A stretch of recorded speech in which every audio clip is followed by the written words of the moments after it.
Le Bitcoin était censé être une alternative au système financier traditionnel, une monnaie libre, décentralisée, affranchie des banques et des États. Et pourtant aujourd'hui, il chute violemment. De record en désillusion, le Bitcoin est retombé à des niveaux qu'on n'avait plus vus depuis 2 ans, laissant derrière lui des investisseurs déboussolés et un marché en perte de confiance.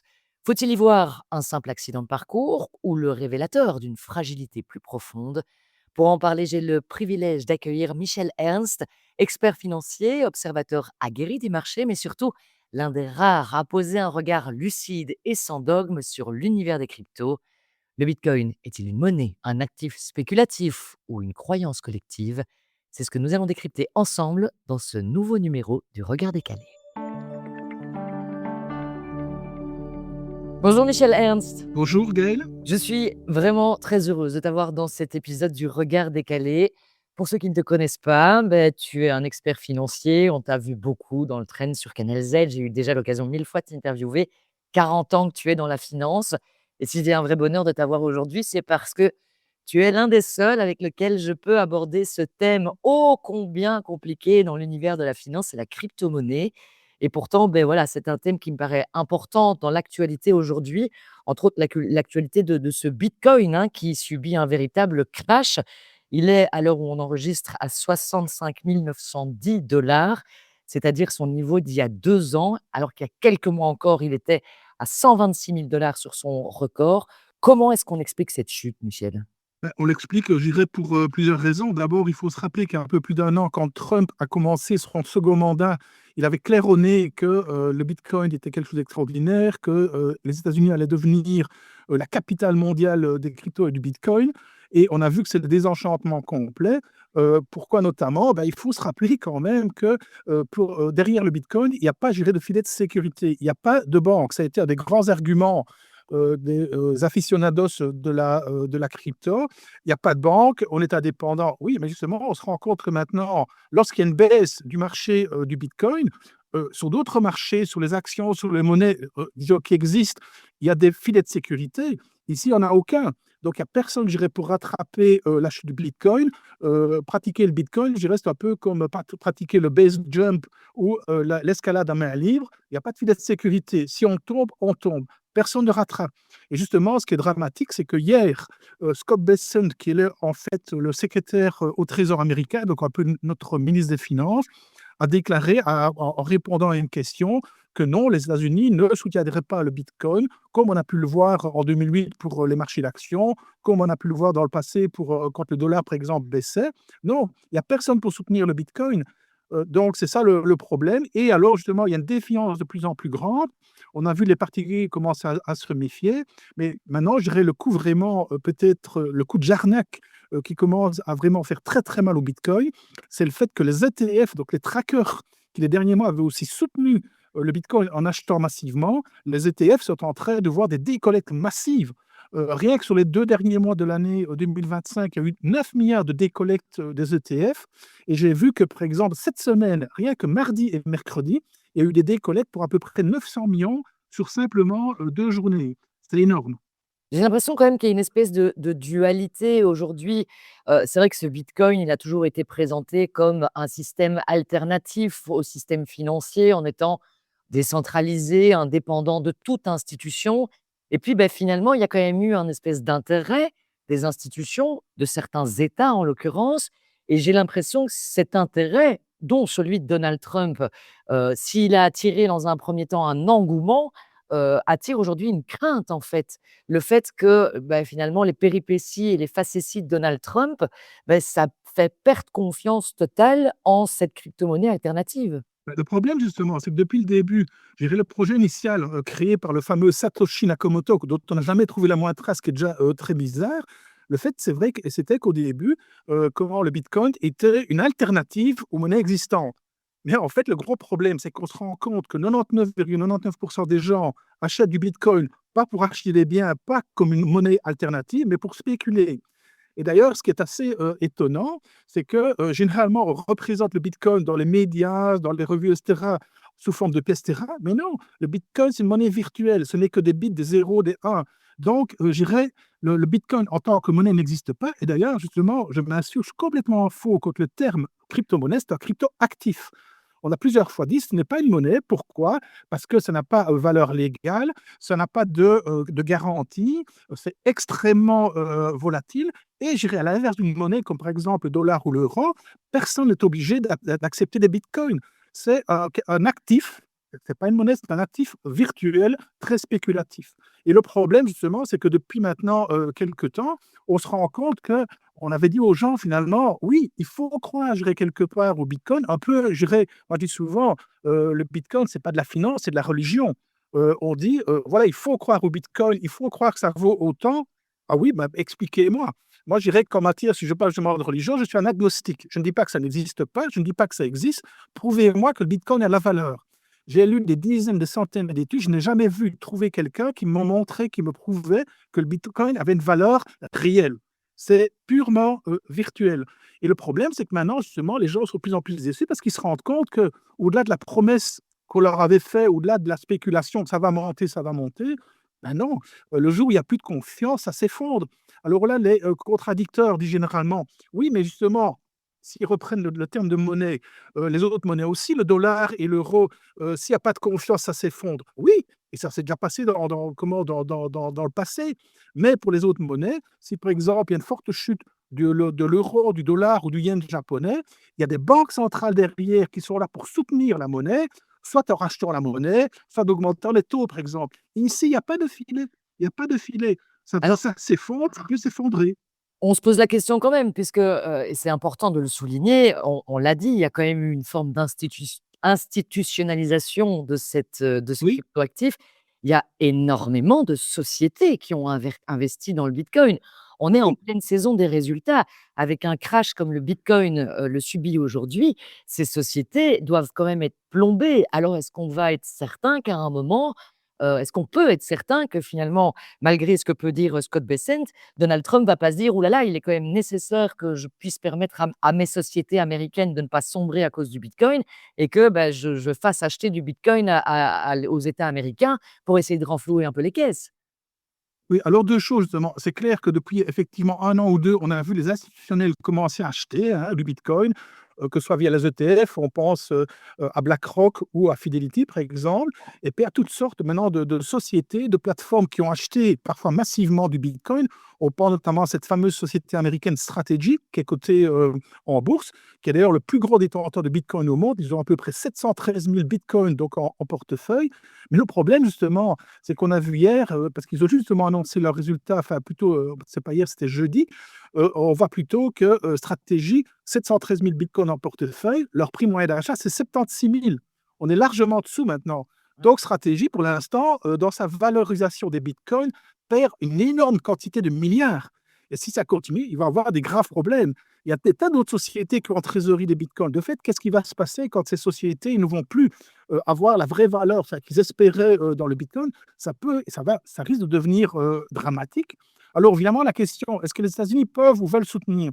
Bah, Scott Bessent a dit, mercredi soir: «Non, je n'ai pas autorité pour soutenir, le bitcoin. Ce n'est pas une monnaie justement comme le dollar. Je n'ai pas autorité pour le faire». Alors on sait très bien évidemment et avec Trump, tout est possible, hein, il est tellement imprévisible que tout est possible. Trump pourrait très bien dire ou exiger, demain après-demain: «Oui, j'exige que, on soutienne le bitcoin», en achetant du bitcoin par exemple. OK, mais s'il le fait, je dirais quelque part, ça tue le bitcoin. Il faut pas oublier que justement le bitcoin a été créé de manière décentralisée, tout à fait indépendante. Si les États-Unis soutiennent le bitcoin, achètent du bitcoin, bah, c'est fini de l'indépendance. Donc tout ce mythe qu'il y a autour de la décentralisation du bitcoin, c'est terminé et en plus, avec toute l'image que Trump dégage depuis maintenant 1 an et demi à l'étranger, il va y avoir un problème. Donc d'acheter quelque part un actif qui est dirigé, qui est contrôlé par les États-Unis. Ça risque finalement de faire pire que bien. Et alors l'autre question évidemment, c'est qu'on se dit que ces sociétés qui ont investi massivement dans le bitcoin et qui se retrouvent aujourd'hui, eh bien, en négatif par rapport à la valeur du bitcoin, il va falloir qu'elles renflouent les caisses d'une manière ou d'une autre. Est-ce que ça risque pas, c'est ce crash du bitcoin finalement de rayonner sur d'autres actifs? Ah si, tout à fait. Je dirais au-delà du risque, comment bitcoin qui pour l'instant, donc vu sa chute, ne représente plus environ qu'une masse de, 1 300 000 000 $ dans le monde. C'est vrai qu'au-delà de la chute du bitcoin, si elle se prolongeait ou si elle se maintenait simplement, ça voudrait dire que oui, des sociétés seraient obligées, pour parfois se renflouer leur trésorerie, de vendre d'autres actifs, des actions, des obligations, de l'or. Oui, ça pourra avoir un impact, indirect sur le marché en général. Mais justement, et enfin, pas plus mercredi, Scott Bessent, le secrétaire au Trésor américain, a dit que non, il n'allait pas soutenir et qu'en fait, il a, je dirais, quelque part confirmé que le bitcoin n'est pas ce qu'on appelle un risque systémique. Donc, ça veut dire qu'on n'est pas du tout dans la configuration de la crise de 2008, où il fallait absolument sauver les banques, parce que là, il y avait un risque de contagion énorme sur l'ensemble de l'économie, sur l'ensemble des finances, des sociétés et des particuliers. Dans ce cas-ci, on n'est pas dans le cas, parce que oui, il pourrait y avoir contagion, oui, il pourrait y avoir des dégâts, mais pas du tout de l'ampleur de celle qu'on a connue en 2008. En attendant, si, des sociétés commencent à vendre leurs obligations et leur or, ben, je suppose que, en tout cas, certainement en ce qui concerne les obligations, ça peut impacter, non, les marchés? Oui, ça aura un impact de nouveau, mais pas un impact, je dirais, mortel quelque part, si je puis m'exprimer comme ça, parce que de nouveau, pour l'instant, vu sa chute, le bitcoin ne représente en termes de valeur que 1 300 000 000 000. Ça a l'air beaucoup, mais 1 300 000 000 000, c'est, je dirais, pour donner un exemple, à peine le tiers de la valeur de Nvidia ou de Apple, hein, qui sont cotés en bourse. Donc, ça veut dire que oui, 1 300 000 000 000, ce n'est pas rien, hein, je vais pas dire le contraire, mais c'est un risque gérable. Alors tu le disais, tu comparais un petit peu, finalement le bitcoin, à la religion. Ça veut Oui. dire que la probabilité que le bitcoin tombe à 0, elle est quand même limitée aussi? Bah, je dirais même plus. C'est vrai que depuis longtemps, je suis sceptique. Je m'intéresse beaucoup à toute la finance, y compris aux cryptos et donc au bitcoin. Depuis le début, je suis sceptique parce que j'ai un problème. Je n'arrive pas à trouver ou qu'on m'explique concrètement ce que représente vraiment le bitcoin en termes de valeur. Mais d'un côté, et comme je dit tout à l'heure, si je recompare effectivement par rapport à une religion, bah, il y aura toujours des gens qui croiront dans le bitcoin. Donc, aller à zéro, non, je n'y crois pas. Ça pourrait chuter encore plus ou stagner, mais aller à zéro, non, je n'y pense pas. Il y aura toujours des gens qui croiront, qui diront: «Mais si Dieu existe, si le bitcoin existe, si le bitcoin a la valeur», et donc qui continueront à croire dans ce bitcoin en espérant, un jour, quelque part, je dirais, pour reprendre de nouveau une métaphore, le paradis. C'est-à-dire que le bitcoin remonte et atteigne, les montants, disons, je trouve délirants qu'on a parfois vus, dans les commentaires. Pas plus tard qu'il y a quelques jours, justement, je voyais que des grands détenteurs de bitcoin disaient: «Si, si, ça va remonter, d'ailleurs, ça vaut 1 000 000». Ah, 1 million de dollars, mais il ne dit pas comment. Je ne sais pas comment, c'est jamais prouvé. Donc c'est des affirmations, de nouveau, purement, de croyance, de religion. Ouais, moi je t'avoue que ce qui me tracasse un peu dans cette, dans ce crash du bitcoin, c'est que si on reste dans l'univers des cryptos, hein, on a vu effectivement un mouvement au mois d'octobre où, beh, on se détournait du bitcoin pour partir sur des cryptos dont le narratif était la confidentialité, beaucoup plus finalement que ce que ne garantit le bitcoin.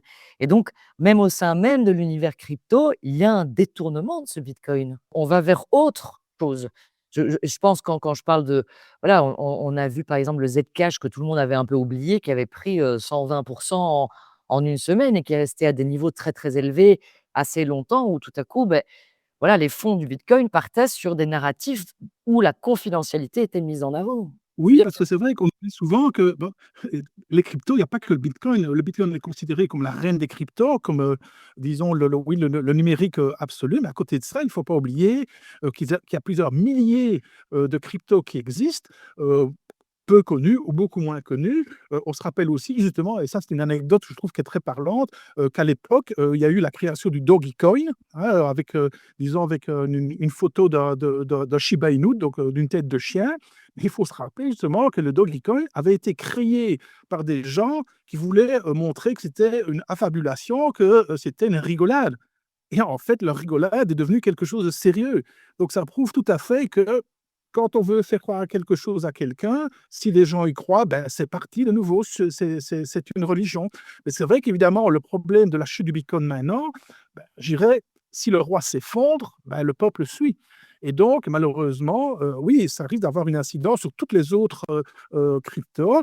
Alors c'est vrai qu'il y aura peut-être, parfois des gens qui vont vendre leurs cryptos pour acheter d'autres en se disant: «Bah, celle-ci va marcher». Mais c'est le même problème, c'est le même système. on ne peut pas prouver, la valeur réelle. D'ailleurs, même Trump, il a lancé il y a quelque temps, sa propre crypto. Bah, il faut aller regarder ce que ça vaut. Ça s'est effondré également. Donc voilà, Et ça s'est effondré très, très vite d'ailleurs, hein, mais c'est vrai que là aussi, très, très vite.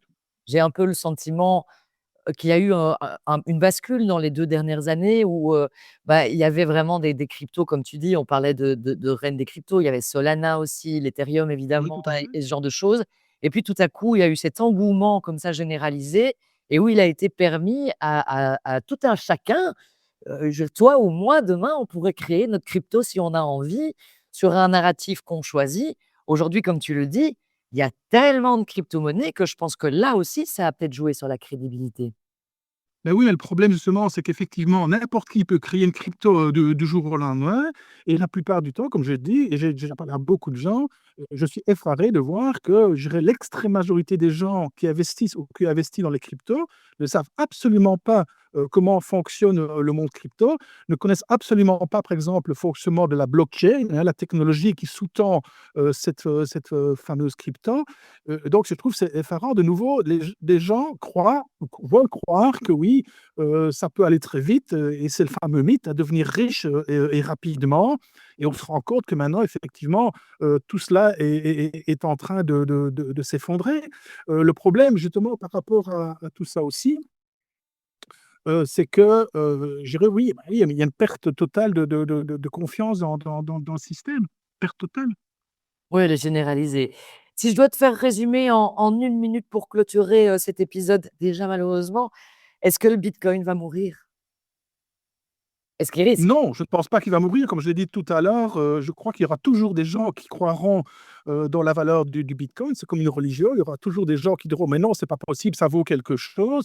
Je dirais pour donner une autre anecdote, je me souviens avoir vu en bourse, par exemple, des sociétés, bah, c'est rare, mais qui tombaient en faillite. Bah, jusqu'au dernier jour de cotation, il y a toujours des gens qui achetaient l'action en se disant: «Mais non, c'est pas possible, ça va remonter».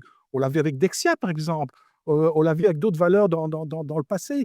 Il y a toujours des gens qui ne croiront jamais que, disons, ce en quoi ils ont cru, c'est terminé. Non, il y aura toujours des gens qui le croiront et donc mourir, non, mais ça peut encore chuter fort et rester à des bas niveaux, pendant longtemps.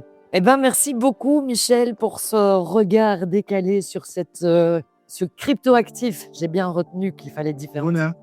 la crypto-monnaie. C'était un plaisir de t'avoir dans cet épisode et j'espère qu'on aura l'occasion de se retrouver. Merci, bonne journée.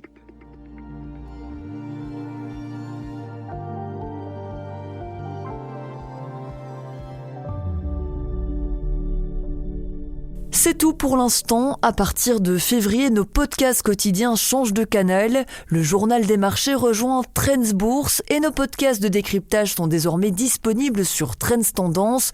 Abonnez-vous sans plus tarder à ces 2 cadeaux. À très bientôt.